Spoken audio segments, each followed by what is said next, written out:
Estamos en la Universidad Privada de Valle, en la Cátedra de Anatomía Humana con el doctor Álvarez, que hoy explicará sobre la cavidad torácica.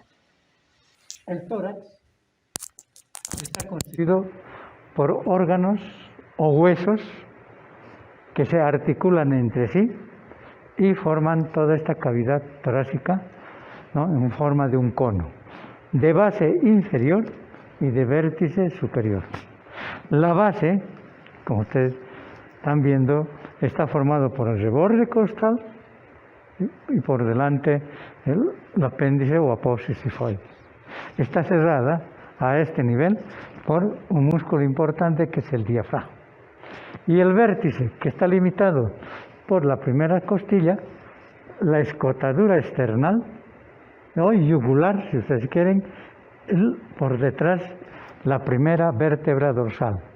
Este vértice comunica con el cuello y con la cavidad axilar.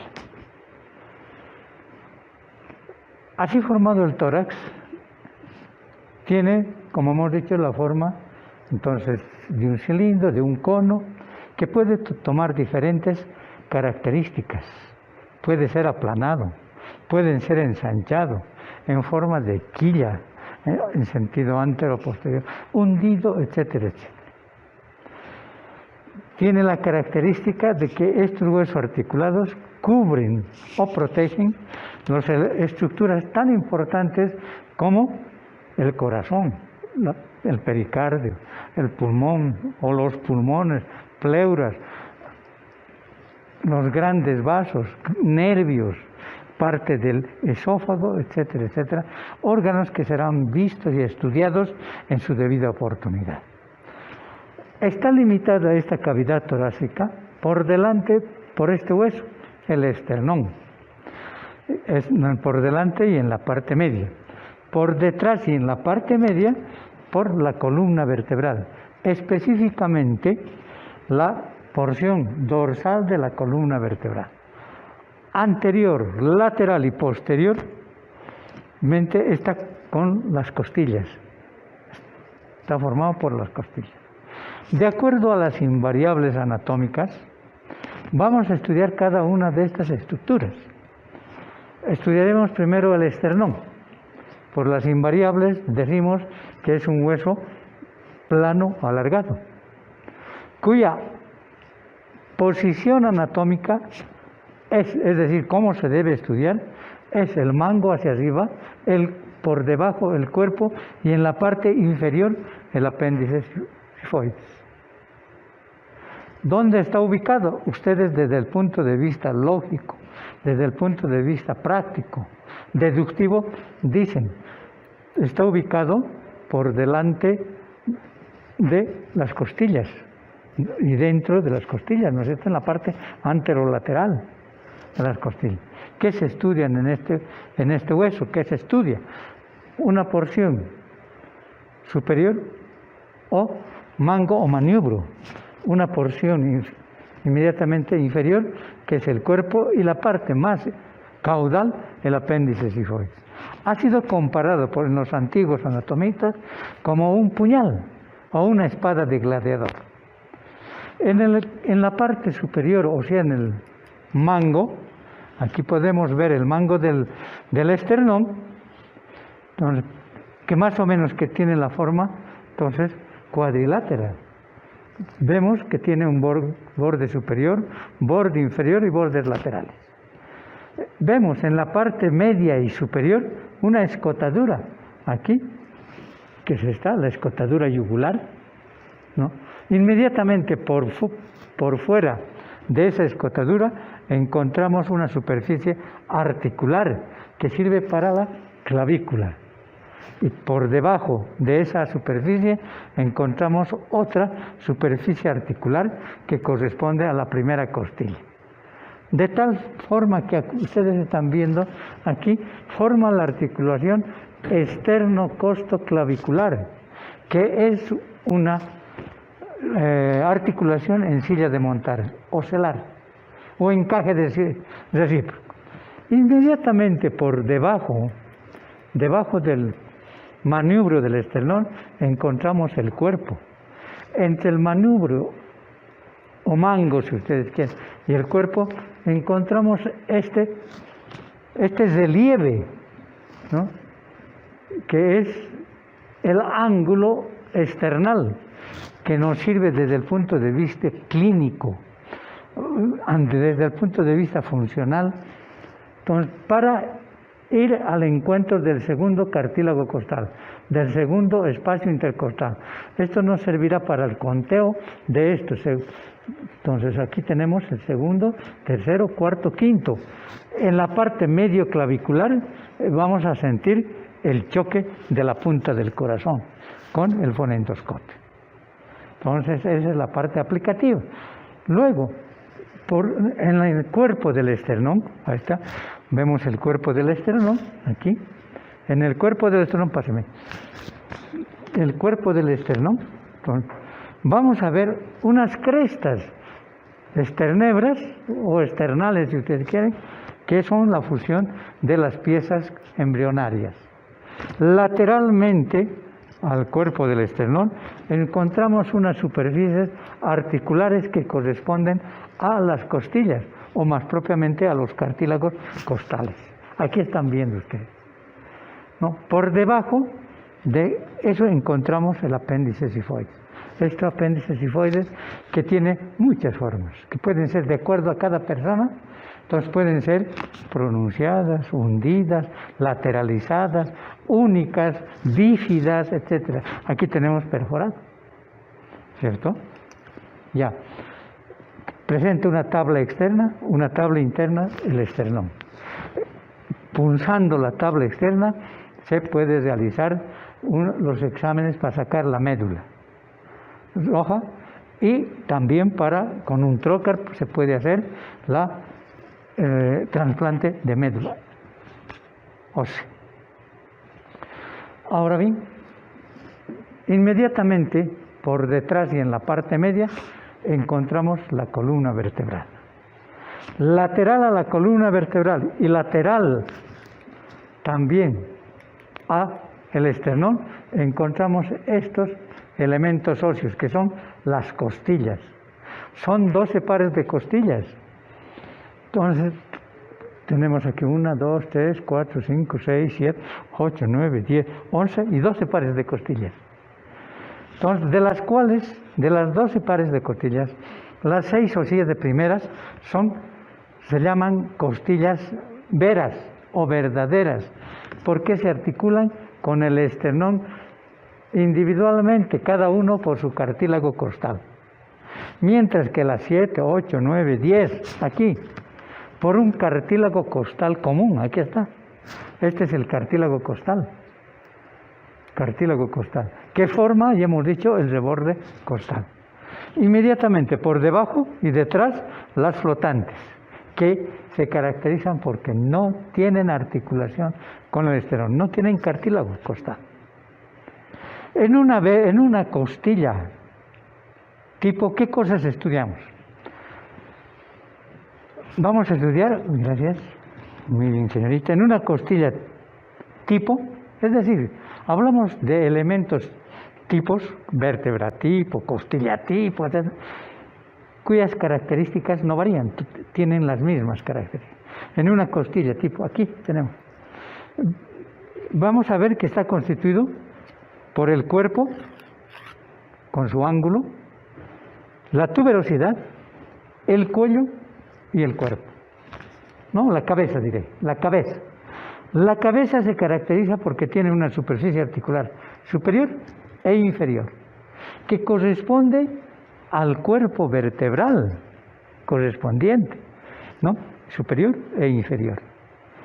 Inmediatamente por fuera el cuello. Por fuera del cuello la tuberosidad. Esa tuberosidad, como ustedes aquí verán, se está articulando aquí. Esa tuberosidad se va a articular con la apófisis transversa de la vértebra correspondiente. Entonces, la vértebra dorsal se caracteriza porque en las apófisis transversa presenta una superficie articular costal. Eso, la costilla. Ahora, ¿qué caras tiene el cuerpo? Una cara interna y una cara externa.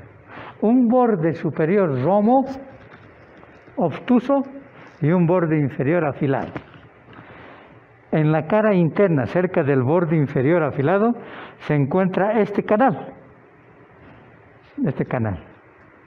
Este es el canal de vasos y nervios intercostales. O sea, la vena, la arteria y el nervio intercostal. Estas costillas están unidas entre sí por los músculos intercostales externos, intercostales medios e intercostales internos. Oblicuamente. ¿Por qué se inserta oblicuamente? Para que cuando haya la inspiración se pueda aumentar y disminuir los espacios intercostales, para facilitar la respiración. ¿Ves? Ahora bien, una característica particular y especial es la primera costilla. La primera costilla se caracteriza porque no tiene cara interna ni cara externa, como una costilla tipo, ¿no? Una costilla tipo tiene cara externa y cara interna, mientras la primera costilla tiene una cara superior y una cara inferior. Tiene también la cabeza, el cuello y la tuberosidad. Aquí, en la cara superior de la primera costilla, vemos el tubérculo del escaleno anterior y luego el tubérculo del escaleno medio. Entre estos, escaleno anterior y medio, tenemos un canal por donde pasa la arteria subclavia. Por delante del tubérculo anterior, el canal para la vena subclavia. Por lo tanto, ustedes deducen.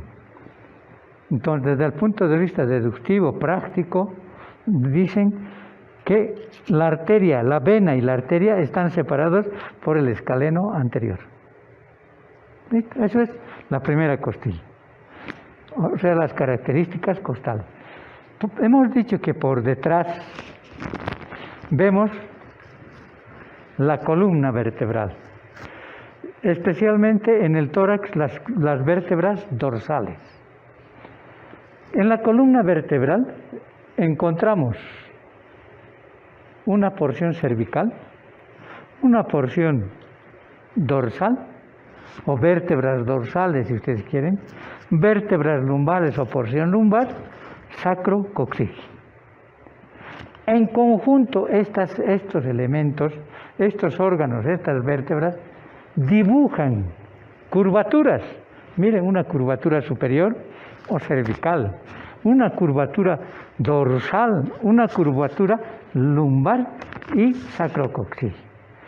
¿Por qué se producen? Es por la evolución del ser humano. Es propia de los seres humanos, no de los animales. ¿Por qué? Por el desarrollo neuroevolutivo, por la bipedestación, por la deambulación.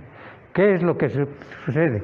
Sostén cefálico, luego la sedentación, se sienta y se hace la otra curvatura. La bipedestación y la deambulación, de tal forma que a los 10 años ya se encuentran estas curvaturas fisiológicas. Pero ¿y cómo lo vamos a encontrar desde el punto de vista funcional, aplicativo, clínico, etc.? En una vista lateral, así, en una vista lateral van a ver las curvaturas, ¿cierto? Porque en una vista antero-posterior o PA o AP es rectilínea, la columna vertebral. Esta columna vertebral, como hemos dicho, tiene una porción cervical, dorsal, lumbar y sacro. También vamos a estudiar en esto una vértebra tipo. En nuestro caso, una dorsal. En una dorsal, una vértebra dorsal, vamos a ver en una vértebra dorsal y cervical, también lumbar, etcétera, pero desde el punto de vista típico, vamos a ver que está constituido por el cuerpo, ¿cierto? El cuerpo vertebral y el arco neural o el arco vertebral, que entre el cuerpo y el arco forman el tubo vertebral. o tubo neural donde se encuentra la médula espinal. En el cuerpo, ¿qué cosas vemos en el cuerpo? ¿Qué distinguimos en el cuerpo? Una cara superior, una cara inferior, cara anterior, cara posterior y caras laterales, ¿cierto? La cara superior y la cara inferior presentan un rodete periférico cartilaginoso. Dentro de él se encuentra el núcleo, ¿sí?, pulposo, gelatinoso. Ahora ustedes ven aquí estas superficies articulares en la parte posterior externa del cuerpo vertebral, unas superficies articulares que va a corresponder a esto, a la cabeza de la costilla, ¿no es cierto? Aquí y aquí. Y la costilla, esta eminencia de la costilla, la tuberosidad se va a articular aquí, con la superficie articular de la apófisis transversa. Bien, en el arco ya hemos dicho entonces el cuerpo y el arco. El arco neural está constituido por estos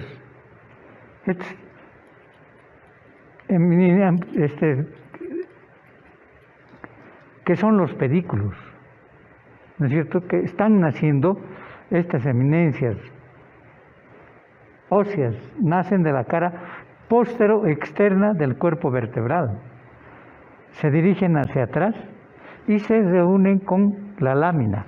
Estas son las láminas vertebrales, pedículo y lámina, ¿cierto? Entre pedículo y lámina, las apófisis transversas. Me refiero que la unión del pedículo y las láminas forman las apófisis transversas. La lámina y lámina formarán las apófisis espinosas. Ahí está. Lámina y lámina, apófisis espinosa. La confluencia de la base de la apófisis transversa, de la lámina, de la lámina y el pedículo, las apófisis articulares, superior e inferior. Estos son importantes porque estas apófisis articulares forman lo que se llama el trípode articular de la columna. Entonces aquí está el trípode articular, esto. Forma, mira, aquí, aquí y esto. El cuerpo por delante y las apófisis articulares por detrás. El cuerpo por delante y las apófisis articulares por detrás. Decimos entonces, el trípode está formado por dos superficies o apófisis articulares que son posterior y externas y una media anterior, que es el cuerpo vertebral. Entre pedículo y pedículo, ahí ustedes están viendo, se está formando un pedículo, se está formando el agujero intervertebral o agujero de conjunción, por donde tiene que salir, el nervio espinal. Está claro, ¿verdad? Bien. Ahora, una excepción, o más propiamente características particulares y especiales de la vértebra cervical. Una vértebra cervical, tenemos, aquí está, esta es una vértebra cervical. ¿Por qué se caracteriza una vértebra cervical? Tipo, tiene su cuerpo, ¿no? Tiene el arco neural. Pero en el cuerpo vamos a ver esto, los juncus o apófisis semilunares, en la cara superior, mientras que en la cara inferior tendrá una superficie donde ingresa estos juncus de la otra vértebra. El arco neural, encontramos la lámina y lámina. De lámina y lámina, apófisis espinosa, bifurcada. La apófisis transversa, miren, aquí está. La apófisis transversa que nace de dos raíces, una raíz anterior y una raíz posterior, ¿está?, que delimitan este orificio, agujero transversario, por donde tiene que pasar la arteria vertebral. ¿Ya? ¿Listo? Eso es lo que caracteriza a una vértebra tipo cervical. que es após espinosa bifurcada, en el cuerpo el uncus y los orificios transversales, agujeros transversales. ¿Estamos? Mención especial y característica es la primera vértebra cervical, o atlas, que de acuerdo a las invariables anatómicas, el atlas, ¿ustedes creen que esta es la porción anatómica? Esta es la porción anatómica. Aquí. ¿Qué toman en cuenta? El arco anterior pequeño adelante, el arco posterior grande hacia atrás y la superficie en forma de plantilla de zapato hacia arriba para articularse con el cóndilo del occipital. Este hueso es el... Ahora, ¿dónde se encuentra situado? Por encima del axis, por debajo del occipital. Este es el único hueso de esa región cérvico-torácica, que no lumbar, que no tiene cuerpo, que en vez de cuerpo tiene el arco anterior y el arco posterior. Y dos masas laterales, con superficie articular superior y superficie articular inferior. La inferior se va a articular con el axis y la superior con el atlas. Y hemos dicho el arco anterior con el tubérculo anterior, el arco posterior con el tubérculo posterior. Se insertan músculos aquí el largo del cuello, aquí el recto posterior menor. Y vamos a ver ya en su debida oportunidad. Las após, miren, aquí está una apósis, la após transversa, que nace por dos raíces, una raíz anterior y una raíz posterior, por donde pasa la arteria vertebral. Y esta arteria vertebral hace un callado y se dirige a esto. Este es el canal de la arteria vertebral, que aquí en esta pieza anatómica está presentando un orificio. Está un orificio, ¿cierto? Un orificio. No es con canal como dicen los libros. Por lo tanto, miren las variaciones que podemos encontrar. Por aquí viene la arteria vertebral. Y aquí pasa y se dirige así. Ese es el canal de la arteria vertebral. Arco posterior, arco anterior. En la parte interna de la masa lateral encontramos este tubérculo. Este tubérculo que corresponde al ligamento transverso del atlas. Ligamento o tubérculo del ligamento transverso del atlas, que divide esta cavidad en dos. Una porción anterior articular para la posodontoides y una porción posterior que corresponde a la médula espinal. Ahí está, ¿cierto? Por detrás del ligamento transverso. Por debajo de este hueso encontramos el axis o eje. Entonces, aquí viene esto así y esto viene. Donde encontramos el cuerpo vertebral del axis, ¿cierto? Que remata o tiene un diente, es la posodontoides del axis, que termina en un vértice. Este vértice da inserción a un ligamento que va hasta el occipital, por lo tanto se llama occipito odontoideo. Lateral al cuerpo se encuentran estas superficies articulares superiores que corresponden a la superficie articular del atlas. En la cara inferior encontramos, miren esta superficie articular inferior, que es mucho más posterior que la superior. ¿Se dan cuenta?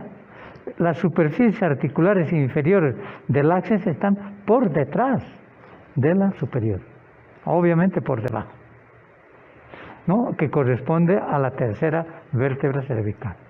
Encontramos también los agujeros transversarios, aquí está, formado por dos raíces, raíz anterior que nace del cuerpo, y raíz posterior de la lámina. Estas son las láminas. Ese es el axis. En una vértebra lumbar, exacto, gracias, vamos a encontrar igual que una vértebra tipo, el cuerpo, el pedículo o el arco neural, si ustedes quieren, con el pedículo y las láminas. Pero los cuerpos son más grandes, más voluminosos, porque tienen que resistir el peso del cuerpo. Entonces, miren, pedículo y pedículo, el agujero de conjunción. Aquí está. Vemos esto, pedículo más amplio, entonces por donde tienen que pasar los nervios espinales. ¿Sí? Las apófisis transversas, las apófisis espinosas, mucho más amplias, más grandes. Estas son las láminas. Esto es donde se hace generalmente entre la L1, L2 o más arriba, se hacen las laminectomías. Sacar las láminas quiere decir en las hernias de disco. Han debido escuchar usted, tiene hernia de disco. Esto se desplaza y comprime el nervio o la médula. Debajo de esto, debajo de las lumbares, está el sacro. De acuerdo a las invariables anatómicas, el hueso sacro, aquí está, hueso sacro, tenemos hueso sagrado, etimología. Posición anatómica, ¿será así la posición anatómica? ¿Así? ¿Así? ¿O así? ¿Cierto? Es la posición anatómica del sacro. Más o menos triangular, ¿no es cierto? Con una base hacia arriba y un vértice hacia abajo. ¿Dónde se haya situado? Ustedes ya, desde el punto de vista lógico, práctico, objetivo, entonces deductivo, dicen por debajo de la lumbar, de la quinta vértebra lumbar con la que forma el promontorio. Este es el promontorio. Este. Ahí está. Este es el promontorio. Forma el promontorio. ¿No? Por lateral, por detrás y lateral a los huesos ilíacos. ¿Qué se estudian en esto? Una cara anterior. Ahí está. Cara anterior, cara posterior y bordes laterales. Borde lateral. La cara anterior presenta estas crestas, ¿sí? Estas crestas, aquí, estas crestas que no son nada más que la unión de las vértebras dorsales, formado por las vértebras sacras, por las vértebras. Estas crestas están formadas por el cuerpo de las vértebras sacras.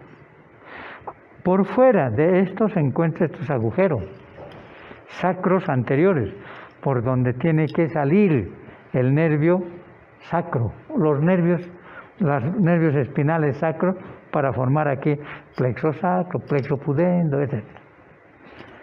Por detrás, ahí está, por detrás, vemos, miren, esto, las apófisis espinosas se están juntando y forman la cresta sacra media, que por abajo se divide en dos para formar el hiato sacro, esa cresta media. Por fuera de la cresta media presenta este canal, que no es nada más que la unión de las láminas.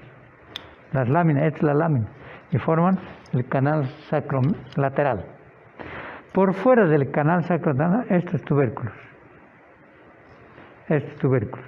Sacropóstero internos, que forman por la unión de las apófisis articulares. Por fuera el agujero sacro, ¿no es cierto? Agujero sacro posterior, y por fuera de esto, estos tubérculos, sacropóstero externos, que no es nada más que la reunión de las apófisis, aquí ven ustedes, las apófisis transversas, se están juntando y forman tubérculos sacropóstero externos. Lateralmente al promontorio y por debajo encontramos la aleta sacra. Esta es la aleta sacra. Esto es la aleta sacra. Esta aleta sacra tiene importancia porque aquí va a forma una fosita, la fosita lumbosacra, que vamos a ver cuando llevemos plexo, sacro y lumbar.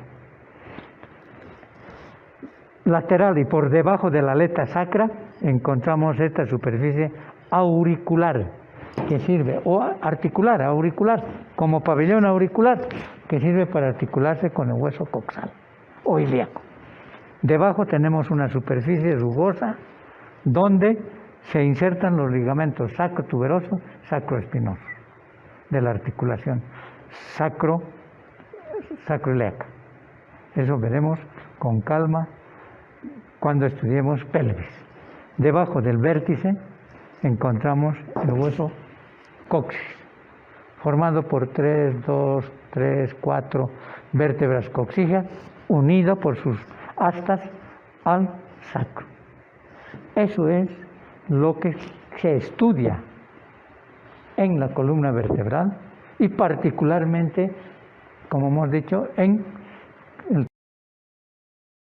tenemos por arriba, en relación con el miembro superior, la cintura escapular, y por abajo, en relación con el miembro inferior, la cintura pélvica.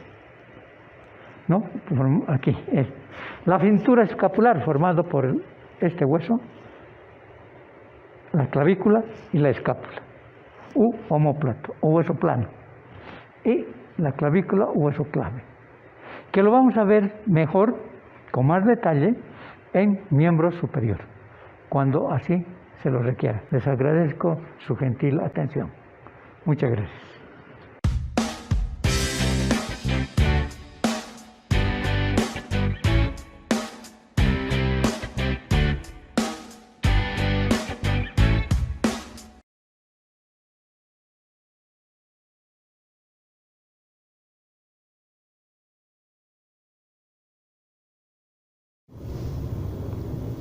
Bien, ¿qué otros elementos más encontramos en estos atrios?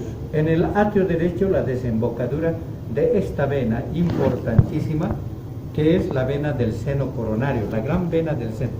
El 90% o más de las venas van a desembocar a esta vena del seno coronario. Esta vena del seno coronario desemboca en la aurícula derecha, cerca del orificio de la cava inferior. ¿Ya? Bien, también encontramos en estos atrios lo que se llaman los músculos pectíneos. Estos son relieves musculares que son más pronunciados en el lado derecho que en el lado izquierdo, ¿no? Que en la orejuela del lado izquierdo. Aquí no se ve mucho, pero sí aquí. ¿Ven? Van a ver ustedes en otra pieza anatómica, ahí está. Estos son los músculos pectíneos del atrio derecho, que son bastante numerosos, más pronunciados que en el atrio izquierdo, que son bastante rudimentarios o muy pocos. Aprovechamos la preparación para ver lo que hemos dicho, el tabique interatrial, donde se encuentra la fosa oval y el anillo de la fosa oval. ¿Listo? Ahora, estos atrios, el atrio derecho y el atrio izquierdo, comunican. El derecho comunica, no se quiere, comunica el atrio derecho al ventrículo derecho, comunica con el ventrículo a través de esto, de la valva tricuspidia o tricúspide, y el atrio izquierdo a través de la valva bicuspidia o mitral, como mitra, la mitra del Papa, por eso la han comparado. Bicuspidia a este lado, en el lado izquierdo, y tricuspidia en el lado derecho. O sea que comunica la aurícula con el ventrículo, el derecho naturalmente con el derecho y el izquierdo con el izquierdo. Ahora bien, y nos vamos a los ventrículos. Estos ventrículos se caracterizan porque este es el ventrículo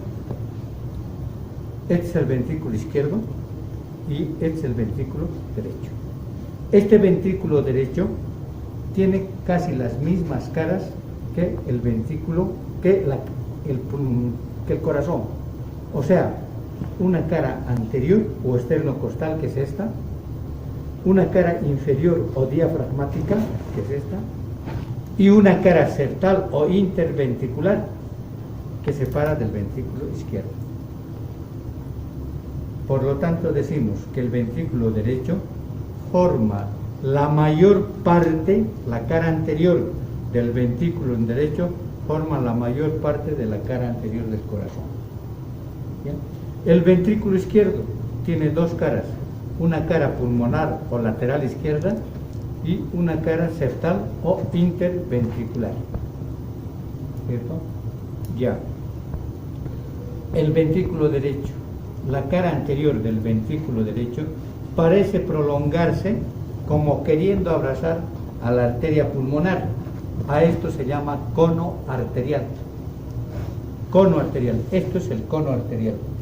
Vemos en nuestra preparación y esto es el cono arterial. ¿Listo? Ahora, inmediatamente podemos hacer un corte a este nivel para ver la estructura, así como hemos visto en la cara interna de la aurícula. En la cara interna de los ventrículos también existen ciertas características particulares. Aquí el ventrículo derecho y el ventrículo izquierdo. ¿Sí? En el ventrículo derecho, ¿qué nos llama la atención? Me ayuda, por favor. Entonces, en el ventrículo derecho nos llama la atención las valvas. 1, 2 y 3 valvas.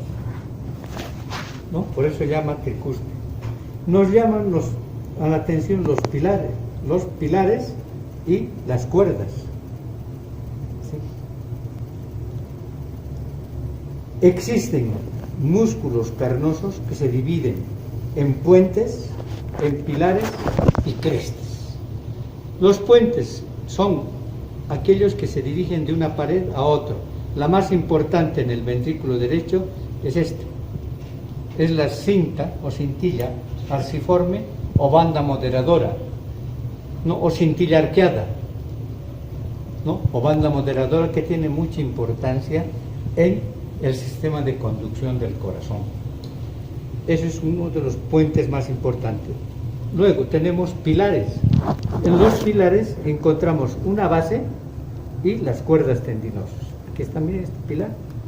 Entonces, otro pilar aquí y otro pilar, donde están naciendo por su vértice las cuerdas tendinosas.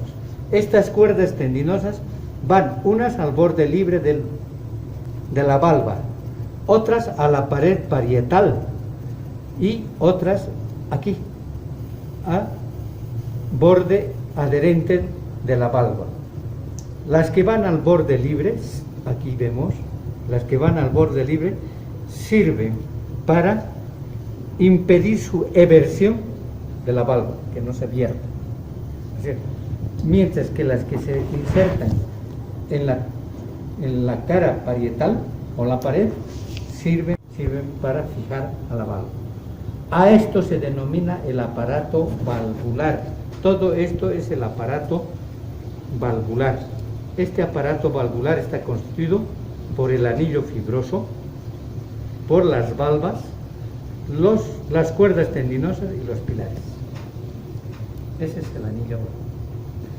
¿Qué más nos llama la atención? Aparte de lo que hemos dicho, el cono arterial, que es prolongación de la pared anterior en la arteria pulmonar. Abrimos y encontramos un espacio que se llama el infundíbulo. Este es el infundíbulo. Vemos esto y aquí encontramos una cresta. Esta es la cresta supraventricular o espolón supraventricular, antiguamente llamado espolón de Wolf. Cresta supraventricular, pues se encuentra por encima del ventrículo. Eso es lo que llama la atención en el ventrículo derecho. En el ventrículo izquierdo vemos pilares, fíjense, es perfecto, dos valvas importantes. vamos a meter el dedo por la aurícula, y de la aurícula al ventrículo. Miren, dos valvas, una y otra, y dos pilares, pilar que corresponden, pilar anterior, pilar posterior, y sus cuerdas tendinosas que van a las válvulas correspondientes. Estas son las crestas musculares, ¿cierto? Esto es parte de un puente que va de una pared a otra. Eso es lo que caracteriza a los ventrículos. El ventrículo izquierdo, por la función que realiza, que tiene que tener más fuerza, porque lleva la sangre hasta el dedo pulgar, entonces tiene que ser más grueso que el ventrículo izquierdo. Miren, el ventrículo derecho, perdón. El ventrículo derecho es más delgado y el ventrículo izquierdo, por la función, es más grueso. ¿Cierto? Aquí está, más gruesa y aquí más delgada. Bien. Ahora, de este ventrículo derecho sale la arteria pulmonar y del izquierdo sale la arteria aorta. Y fíjense que la arteria aorta y la arteria pulmonar presentan válvulas o valvas, miren. Sí, estas valvas, estas las válvulas que aquí tienen, miren, como nidos de paloma. Estas valvas son las valvas sigmoideas, ¿cierto? Que estas valvas en la parte externa presenta dilataciones, estas dilataciones, ¿no? Son llamados los senos sigmoideos, tanto de la aorta como de la pulmonar.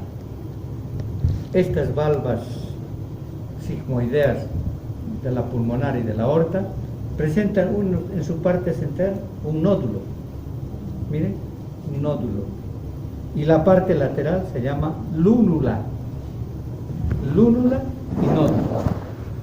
Son tres valvas, tanto en la arteria pulmonar como en la aorta.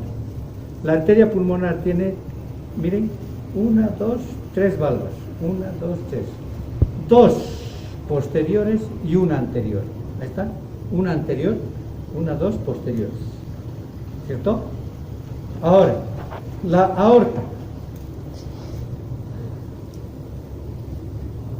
Vemos que la aorta, miren, ayúdenme por favor, la aorta también tiene sus valvas, miren, 1, 2 y 3, con la característica de que las valvas son dos anteriores y una posterior, o sea, al revés de la, ¿cierto? Aquí dos anteriores, porque por ahí tienen que nacer las coronarias, coronaria derecha, coronaria izquierda, dos anteriores y una posterior, y tenemos el nódulo y las lúnulas. Y estos los nidos de paloma, que son dilataciones en la parte externa, que son los senos sigmoideos. Ahora bien, este corazón está irrigado por dos arterias fundamentales, la coronaria izquierda y la coronaria derecha. Esta es la coronaria derecha, que tiene un segmento preatrial por delante del atrio, un segmento infraatrial por debajo del atrio, e interventricular, entre el ventrículo y ventrícula, que se divide en interventricular y circunfleja, ¿cierto? Dos se anastomosan en la punta. Siempre hemos visto eso en nuestro medio, que siempre se está uniendo la interventricular anterior con la interventricular posterior. Todo esto, este órgano, el corazón, está envuelto en una bolsa, que es el pericardio, que hemos cortado. Han visto ustedes, hemos insuflado inclusive parte del pericardio, y este pericardio envuelve al corazón y se divide en dos: pericardio fibroso y pericardio seroso. El pericardio fibroso viene y a nivel de los grandes vasos se refleja, formando los fondos de saco, o seno. Este es el seno transverso, que se encuentra miren, metiendo el dedo, se encuentra el seno transverso. Por delante los grandes vasos, la aorta y la pulmonar. Y por detrás las aurículas, aurícula derecha y aurícula izquierda. Otra reflexión del pericardio es el seno oblicuo, entre las venas pulmonares, íntimamente relacionado con el esófago. Aquí también existe una reflexión del pericardio llamada intervenosa. Ahora, entre vena cava superior y vena cava inferior, mire, entre vena cava y cava se encuentra, aquí ayúdeme por favor,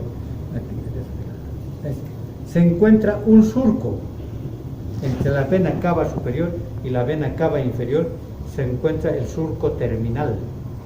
A este se llama surco terminal, que en la parte interna este surco forma una cresta, la cresta terminal. Ahí está, se ve perfectamente. Esta es la cresta terminal. ¿Ve? La cresta terminal, que nos indica el comienzo de los músculos pectíneos de la aurícula derecha. Eso es lo más importante de el corazón.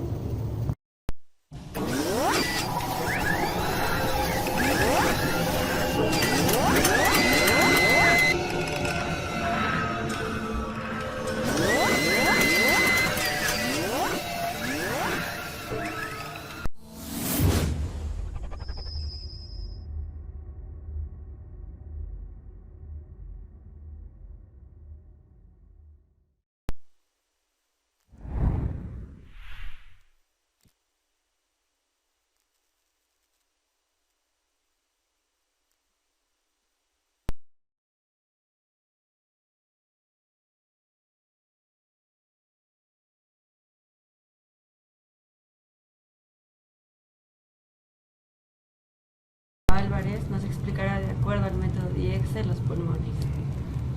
Bien, los pulmones constituyen parte fundamental de otro aparato de la nutrición. Ese aparato de la nutrición como vías pulmonares. Otra vez. Pulmones, órganos fundamentales en la respiración, es ahí donde se realiza el intercambio gaseoso, o sea, lo que se llama la hematosis. Se encuentran dentro de la cavidad torácica y forman parte del mediastino, o sea, el espacio interpleuropulmonar. Cada pulmón consideramos una cara externa, la cara externa,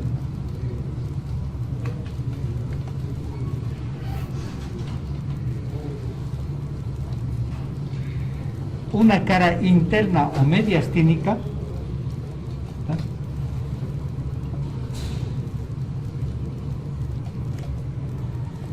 y una cara inferior o basal o diafragmática, ya que corresponde al diafragma. Por lo tanto decimos que presenta una base y un vértice. Vértice hacia arriba y la base hacia abajo, obviamente. Ahora, en el pulmón derecho vamos a encontrar 3 lóbulos: lóbulo superior, lóbulo medio y lóbulo inferior, con 2 cisuras fundamentales, la cisura oblicua y la cisura horizontal.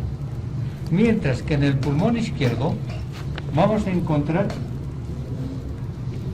2 lóbulos, el lóbulo superior y el lóbulo inferior, por medio de una cisura, la cisura oblicua, la cual divide en 2 lóbulos importantes.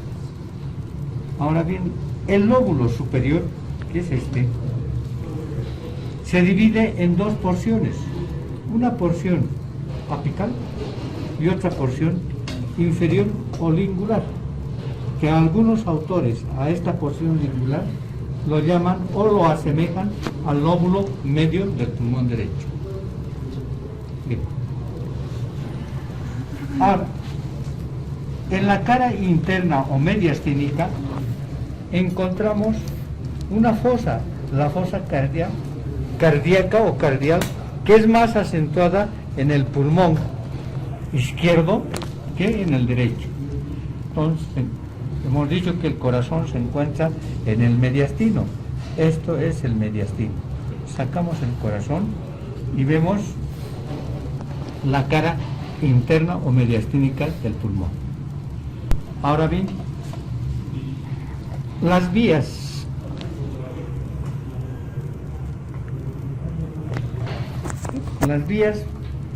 aéreas o vías respiratorias comienzan en las fosas nasales, se continúa con la faringe, la laringe, la tráquea, que vemos aquí, y esta tráquea se divide en dos bronquios, el bronquio derecho y el bronquio izquierdo.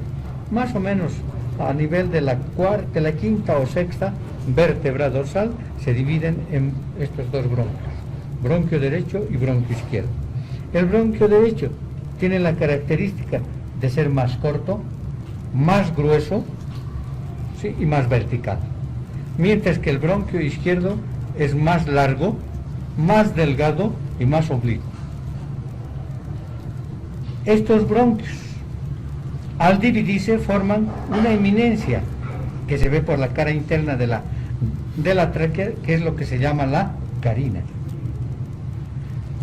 Las relaciones más importantes que tenemos en el bronquio derecho, a este nivel la cava y el callado de lácigos. En la izquierda, el callado de la aorta. ¿Sí? Ahora, estos bronquios se dividen en bronquios lobares, o sea, para los lóbulos. El bronquio derecho se divide en bronquio lobar superior, bronquio lobar medio y bronquio lobar inferior.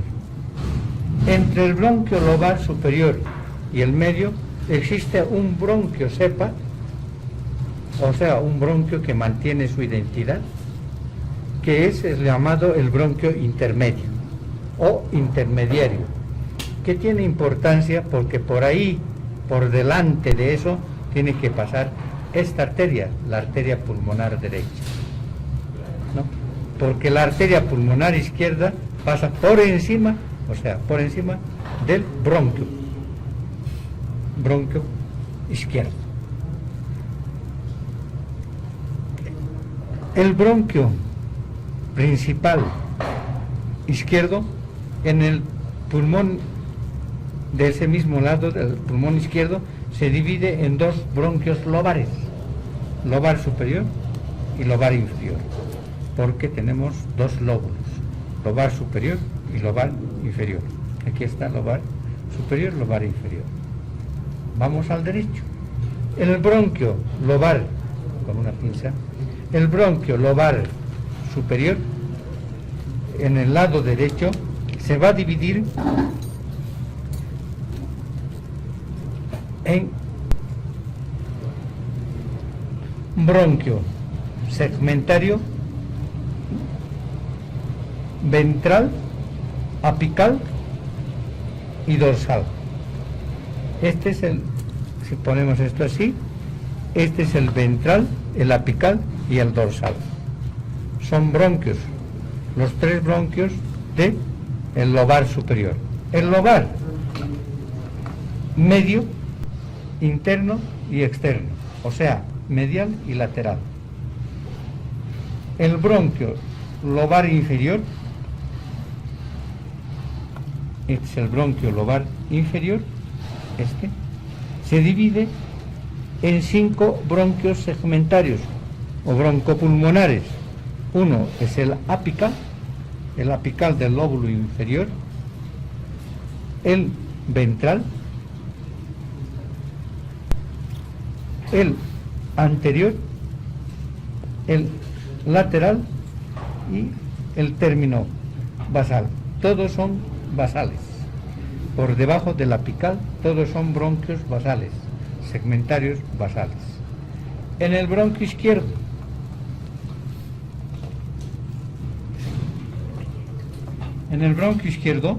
vamos a ver que Hemos dicho que se divide en bronquio lobar superior, bronquio lobar inferior.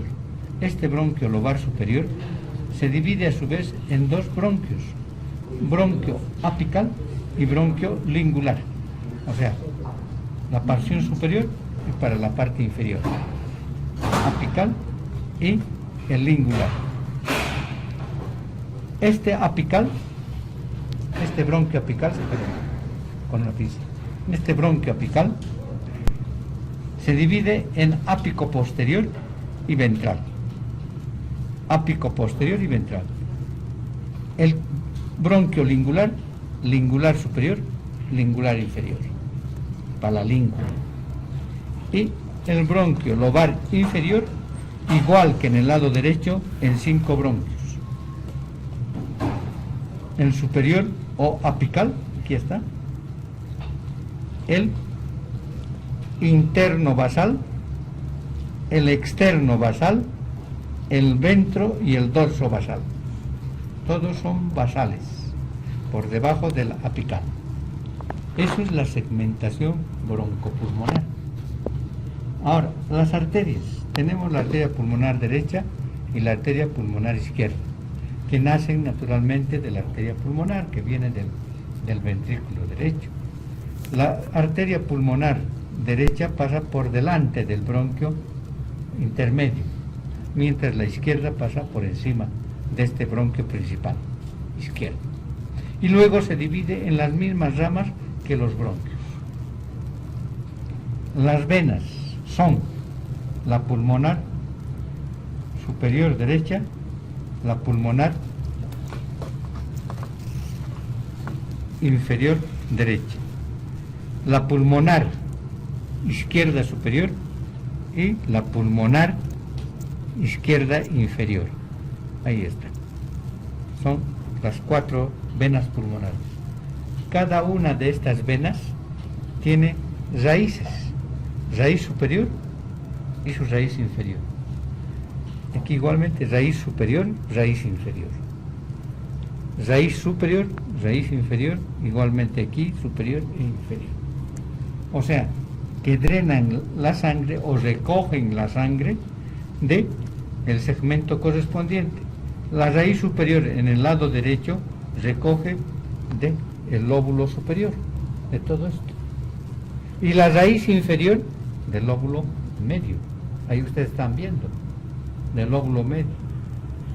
En el lóbulo inferior, la pulmonar inferior, la superior recoge la sangre de esta parte, de la porción apical del lóbulo inferior. Y esta otra raíz de la porción basal del lóbulo inferior. En el lado izquierdo tenemos una y la otra. La superior tiene 2 raíces, una raíz, aquí está, miren, la raíz superior y la raíz inferior. La raíz superior está recogiendo de la porción apical del lóbulo superior, mientras que la raíz inferior recoge de la lengua. Está recogiendo de la lengua. Aquí, en la vena pulmonar inferior izquierda, su raíz superior de la porción apical del lóbulo inferior y la raíz inferior de la pirámide basal. Esa es la segmentación, la irrigación pulmonar. Todo esto está cubierto de pleura. La pleura parietal, que viene aquí, y que se refleja a este nivel, a nivel del hilio del pulmón, a semejanza o haciendo semejantemente a una raqueta, lo que se llama el ligamento pulmonar o en raqueta, cuyo mango sería o estaría en la parte inferior. El pulmón en sí presenta una serie en la cara externa, así como hemos dicho que en la cara interna el pulmón presenta una huella cardíaca, más en el izquierdo que en el. También presenta huellas de los órganos que se encuentran a este nivel. Aquí tenemos, fíjense, una huella que es de la aorta, ¿cierto? Aquí de la ásigos, porque aquí viene cabalga la arteria aorta y aquí la ásigos. En la parte externa vemos las huellas dejadas por las costillas, ¿cierto? A este nivel, ¿no? Y una mención especial aquí, la fosita suprarretropleural, aquí, donde se encuentra el ganglio cérvico torácico o el ganglio estrellado del simpático. Eso es en cuanto se refiere a pulmones.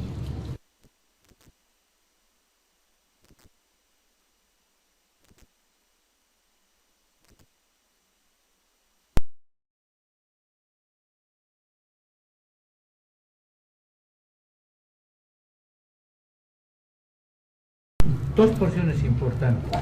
El centro fénico, que es este, o tendinoso, ¿es cierto? Todo esto es el diafragma. Y hemos dicho que el diafragma presenta dos porciones importantes. El centro fénico, que es este, o tendinoso, ¿no es cierto? El centro tendinoso o los foliolos, como las hojas del trébol, 1, 2 y 3. Estos recogen las inserciones de la porción periférica. Y la porción periférica está formada ¿por qué? Por esto, por esta porción que viene del esternón. ¿De qué vienen? Están las inserciones costales, ¿cierto? Aquí, costales en todo esto lado. Y a este nivel, vamos a encontrar las inserciones lumbares o vertebrales a través de dos pilares, que lo vamos a ver en la pared, en la región abdominal, pilar derecho y pilar izquierdo, y además de dos arcos, el arco interno y el arco externo. El arco interno a este nivel, aquí, que pasa por encima del psoas, y el arco externo que pasa por encima del cuadrado lumbar. Eso es, las inserciones. ¿Qué orificios ustedes están viendo? Este es un orificio para esto. Miren, esto es el esófago. Otro orificio para la vena cava, ¿cierto? Otro orificio para esto, ¿sí? Para la arteria aorta y también para los nervios simpáticos, ¿no? Además, el esófago siempre está caminando con el vago, el vago izquierdo o anterior y el vago derecho o posterior. ¿Sí? Eso es de diafragma. El diafragma está inervado por este nervio que han roto ustedes, el nervio frénico. Y el nervio, aquí está, el otro me lo han roto. El derecho. Ya. Tenemos el nervio frénico derecho y el nervio frénico izquierdo, que vienen a inervar al diafragma. El nervio frénico se origina a este nivel, tercera, cuarta y quinta vértebras, nervios espinales. Las ramas anteriores de los nervios espinales, segunda, tercera, cuarta y quinta. Viene y a este nivel va a nivel de este orificio, aquí, se entrecruzan con esta arteria, con la arteria mamaria o torácica, a este nivel. Aquí está el entrecruzamiento. Fíjense, entre la arteria torácica y el nervio frénico, a nivel del orificio o del vértice, orificio superior del tórax. Ese entrecruzamiento es muy importante. ¿Listo?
hemos dicho y hemos definido lo que es el mediastino.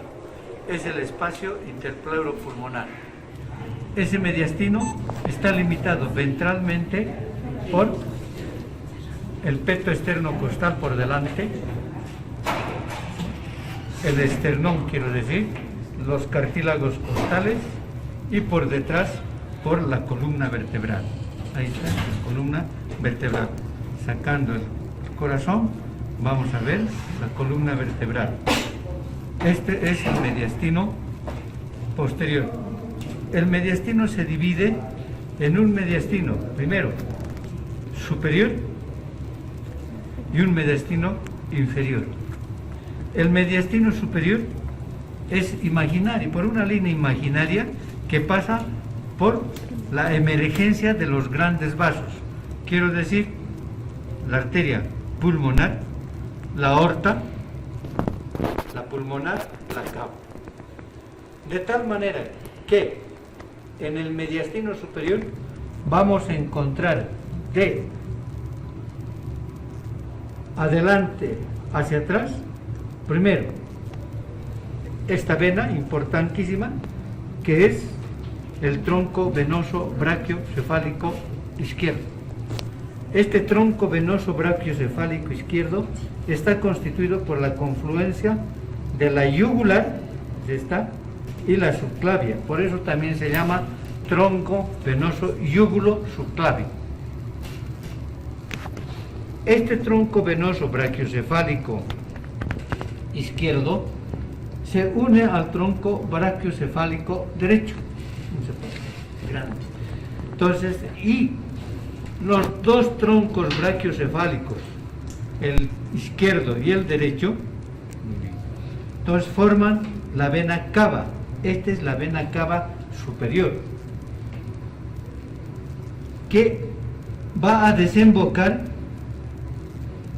a la aurícula derecha. Veremos posteriormente. Inmediatamente por detrás de este tronco venoso brachiocefálico izquierdo y derecho encontramos la aorta con su callado. Esta es la aorta. Esta arteria aorta está dando ramas importantísimas como el tronco arterial brachiocefálico, que es esto, tronco arterial brachiocefálico, luego la carótida primitiva izquierda y la subclavia izquierda. Debajo o detrás de esto, del callado de la aorta, encontramos esto. Separamos con un separador de Faraday y vamos a ver aquí, así. Entonces, esta es la tráquea, que es una continuación de la laringe. Esta tráquea, a nivel del quinto o sexto, de la quinta o sexta vértebra, se divide en dos bronquios, el bronquio derecho y el bronquio izquierdo, para ir a los pulmones correspondientes. Bien, suéltemelo esto. Después de eso, debajo de la tráquea encontramos este elemento anatómico, que no es nada más que el esófago. Este es el esófago. Y detrás del esófago, la columna vertebral. Ahí está, esta es la columna y los músculos prevertebrales. ¿Qué nervios podemos ver en este mediastino superior? El nervio frénico derecho. Luego tenemos el nervio frénico izquierdo. A este nivel vemos este nervio, el nervio vago. El nervio vago que está dando una rama a nivel de la subclavia, que es el recurrente, o laringio inferior, en el lado derecho, mientras que en el lado izquierdo, este nervio camina por la cara anterior del callado y está dando a nivel del callado su rama recurrente o laringio inferior. Este laringio inferior, como veremos posteriormente, inerva todos los músculos de la laringe excepto el cricotiroideo. Esos son los elementos que podemos visualizar en el mediastino superior. Ahora, el mediastino inferior, que es desde aquí, desde esta parte de la emergencia de los grandes hacia abajo, está dividido en un mediastino anterior, un mediastino medio ocupado por el corazón y el pericardio, y un mediastino posterior. Entonces, el mediastino posterior, que es este, que se encuentra por detrás del corazón y el pericardio. En este mediastino posterior, ¿qué elementos encontramos? Nos llama la atención, en primer lugar, esto, que es el esófago. Este esófago, continuación del mediastino superior, entonces, y más arriba de la faringe, se dirige hacia abajo y atraviesa el diafragma. Es el diafragma, siempre acompañado de sus dos nervios en esta parte inferior, del vago izquierdo o anterior y del vago derecho o posterior. Con la columna vertebral, este esófago forma un verdadero arco o un espacio. Es el espacio retroesofágico o retrocardíaco, que lo llaman algunos autores. Este espacio está ocupado por la ácigos y sus ramas, el conducto torácico, este es el conducto torácico, y la aorta, que al principio se encuentra en la parte superior, se encuentra en el lado izquierdo y posteriormente trata de irse por detrás del esófago, de tal manera que en el diafragma ocupa la parte posterior, el orificio posterior del diafragma. Vemos también las arterias intercostales, las venas intercostales, y lateralmente encontramos el simpático. Esta es la cadena simpática torácica, que está constituida por ganglios en número de 10 a 12 ganglios, y que sus ramos superiores van a inervar a los órganos que se encuentran en el mediastino, ramas bronquiales, esofágicas, aórticas, etc. Mientras que en la parte inferior del sexto, séptimo, octavo y noveno ganglios nace este nervio, es el esplácnico mayor. Del 11 y del 12 el esplácnico menor, y a veces existe otro más abajo, el esplácnico imo. Ahora, en el mediastino posterior también encontramos este elemento, esto que es la ácigos mayor.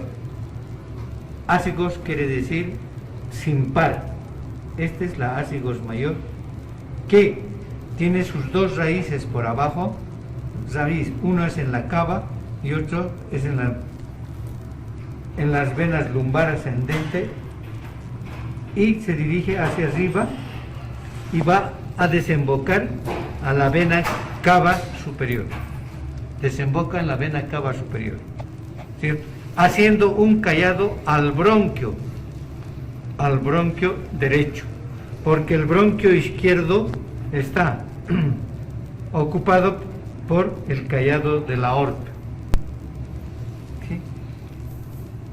También, separando esto, vemos el conducto torácico, este conducto torácico que recoge la linfa infradiafragmática, toda la porción infradiafragmática, en mitad izquierda supradiafragmática, se dirige entre la ácigos, la aorta y el esófago, cubierta por el esófago, y va a desembocar al ángulo yúgulo subclavio izquierdo.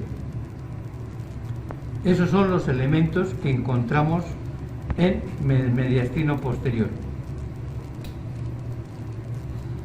Inmediatamente por debajo del mediastino posterior y de la cavidad torácica, cerrando esta cavidad, tenemos el diafragma. que hemos dicho que el diafragma tiene una porción central tendinosa, ¿no? El centro frénico, que está constituido por los foliolos, el foliolo anterior, el foliolo derecho y el foliolo izquierdo, y una porción periférica muscular, por donde se inserta por delante, se inserta en el esternón, en las costillas, en la cara interna de las costillas, y por detrás se inserta a través de pilares en la columna vertebral, el pilar izquierdo y el pilar derecho del diafragma, a este nivel, y en su parte externa posterior por dos arcos, un arco del psoas y el otro arco es del cuadrado lumbar. Al arco del cuadrado lumbar se denomina también ligamento cimbrado del diafragma. Este diafragma tiene orificios importantes como este: la cava, el orificio de la cava inferior, el orificio aórtico, este es el orificio aórtico, el orificio esofágico, por delante del aórtico, el esofágico, juntamente con los nervios vagos, el vago derecho y el vago izquierdo. El izquierdo siempre es anterior y el derecho posterior, ¿no? Tenemos otros orificios del diafragma, que son el esplácnico mayor, el esplácnico menor. También esta vena, la ásigos mayor. Eso es en cuanto se refiere al diafragma.